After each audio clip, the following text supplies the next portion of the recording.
Bien, ya estamos en comunicación con el doctor Fernando Galeano, es el presidente de la Sociedad Paraguaya de Infectología. ¿Cómo anda, doctor? Muy buen día. ¿Qué tal? Buen día, ¿cómo están? ¿Cómo les va? Pero bien, doctor, bueno, y fijándonos un poco en los reportes diarios acerca de la pandemia, los fallecidos, los contagiados con COVID-19, en los últimos días no bajó de 40% de las muestras procesadas que dieron positivo. Se incrementa notablemente el contagio, ¿no? Así es, justamente es algo que veníamos diciendo previamente, que en países del mundo se había constatado esa tendencia, ¿verdad? Una vez que entraba, en 2 semanas se constataba que ya ocupaba el 50% del país y después arrasaba, ¿verdad? En 3 semanas ya se constataba, ya se constituía como la variante principal, con récords mundiales en todos los países de contagios. Y nosotros tampoco podríamos estar exentos de eso, ¿verdad? Íbamos a tener récord tras récord, tras récord, tras récord de contagios. Y eso también posteriormente acarrearía en más personas en el hospital y más fallecidos, lamentablemente, ¿verdad? Al tener más gente contagiada, tendríamos más casos graves también. Paraguay va reproduciendo con exactitud ese comportamiento de la pandemia que se produjeron en otros países anteriormente, con Omicron. Sí, la verdad que sí, va reproduciendo en forma... cada país, cada región tiene su particularidad, ¿verdad? En nuestra región, digamos, con un sistema de salud más débil que Europa, que Australia, que Estados Unidos, entonces cada país va a tener diferencias regionales otra vez, ¿verdad? Pero la epidemiología, digamos, del virus se está cumpliendo bastante similarmente en todas las regiones del mundo. 58 fallecidos, dice el informe de ayer del Ministerio de Salud Pública. Esto Sí, irá en incrementación también. Sí, la verdad que es muchísimo. Hay que recordar que en nuestro país, según la Dirección de Estadísticas y Censos, fallecen entre 100 a 150 personas por día, por diferentes causas.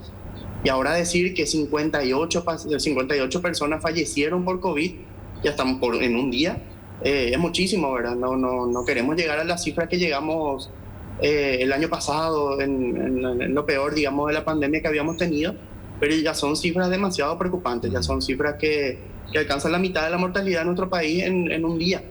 Y no por eso decir, si bien, cierto, comparado con los casos que se vienen reportando positivos al día, tenemos menos que el año pasado, en ese sentido, ¿verdad? Pero igual sigue siendo muchísimo. Y entonces, no descuidarnos y no debilitar otra vez nuestro sistema de salud. Eso es algo que nos preocupa mucho. A ver, ¿es menor la cantidad de fallecidos respecto a la cantidad de contagios que lo que teníamos con otras variantes? No, y no sé si recuerdan, por ejemplo, en nuestro peor momento, digamos, de fallecidos, nuestro número de contagios era alrededor de 3.000 o 4.000 por día, ¿verdad? De los cuales nos arrojaba un gran número de fallecidos. Sí. En esta variante, la cantidad de contagios es superior. La variante Omicron, según estudios, es 200 a 300 veces más contagiosa que la variante Delta, por ejemplo. Entonces, el contagio es mucho mayor. En ese sentido, la cantidad de fallecidos porcentualmente es menor que otras variantes. De ahí que mucha gente, digamos, dice, y estudios apoyan eso, de verdad que es más leve, entre comillas.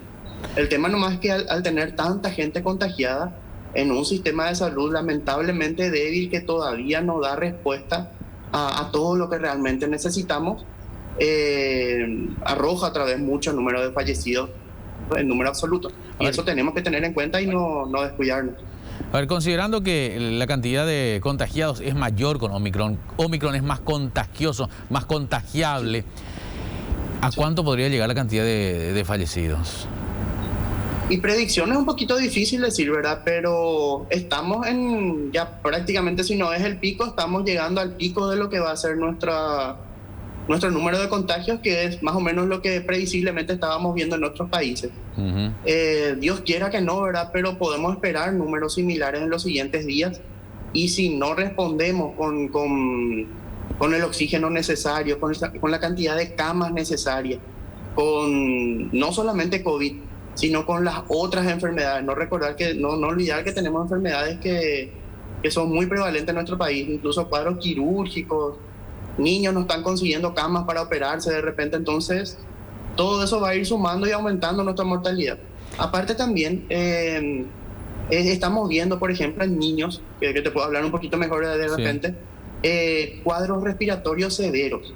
Quizás no necesariamente por el COVID mismo, pero también ya está dejando la puerta abierta para bacterias. Tenemos neumonía por neumococo y otras infecciones respiratorias que causan cuadros severos respiratorios en niños, y estamos viendo ya eso en terapias llenas incluso. Entonces estamos otra vez en un punto en que nuestras terapias podrían volver a estar totalmente repletas y faltarnos camas. Sí, ¿cuál sería la cantidad de personas que hasta ahora en la sumatoria ya fueron infectadas por COVID en el país?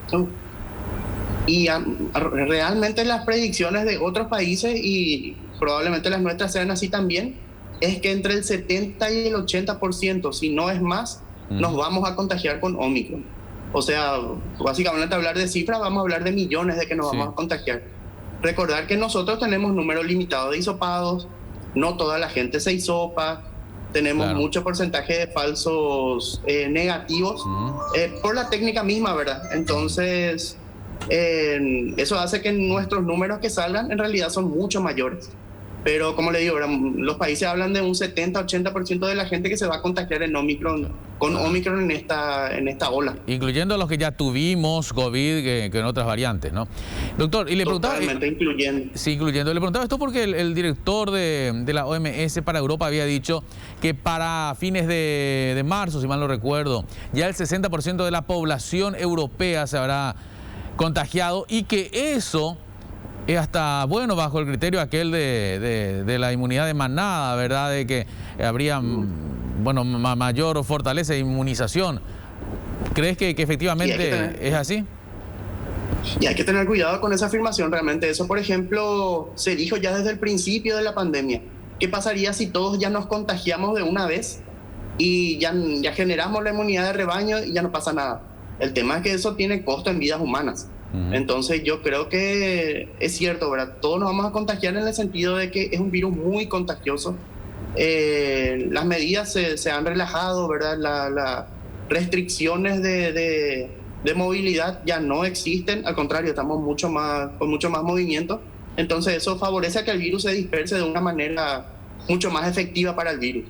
Pero de ahí a dejarnos, digamos, de no hacer lo necesario, sobre todo la población de riesgo, adultos mayores, obesos, hipertensos, ellos tienen que estar con cuidados extremos. En caso de tener síntomas, acudir a control, porque hay medicación que uno puede hacer en tiempo tratando de prevenir su internación, tanto medicación oral como endovenosa. Entonces tiene que consultar con el médico de cabecera y ver si es candidato para hacerse esa medicación, por ejemplo. Ahora, ¿se observa alguna característica especial de pacientes con Omicron que ya hayan tenido anteriormente COVID, es decir, reinfecciones, pero que en la segunda es con Omicron, respecto a los que lo tienen por primera vez, por ejemplo? Y características especiales, no realmente, los síntomas son similares. Sí se describió de que hay un poco más de dolor de garganta, más postración de repente, y menos pérdida del sentido del olfato y del gusto. Antes era algo que decíamos, no tengo gusto, no tengo olfato, ya tengo COVID, ¿verdad? Ahora no se ve tanto eso. Entonces, en ese sentido fue variando un poquito, ¿verdad? Pero las diferencias clínicas en sí son pequeñas, ¿verdad? No, prácticamente indistinguibles una variante de otra. Incluso hay influenza circulando, otros virus, entonces por clínica, digamos, es muy difícil diferenciar una infección de otra. Pero sí consultar en ese momento y en caso de ser necesario hacer el hisopado y tomar las medidas que correspondan. Eso es muy importante. O sea, hay medidas que hay que tomar a nivel general toda la población, y hay medidas que uno tiene que tomar para uno, ¿verdad? Justamente si yo soy una persona de riesgo, tengo las comorbilidades, la edad, no me vacuné, etcétera, etcétera, tengo que tener más atención y más autocuidado. Eso también es muy importante. Perfecto, doctor. Le agradecemos mucho estos minutos.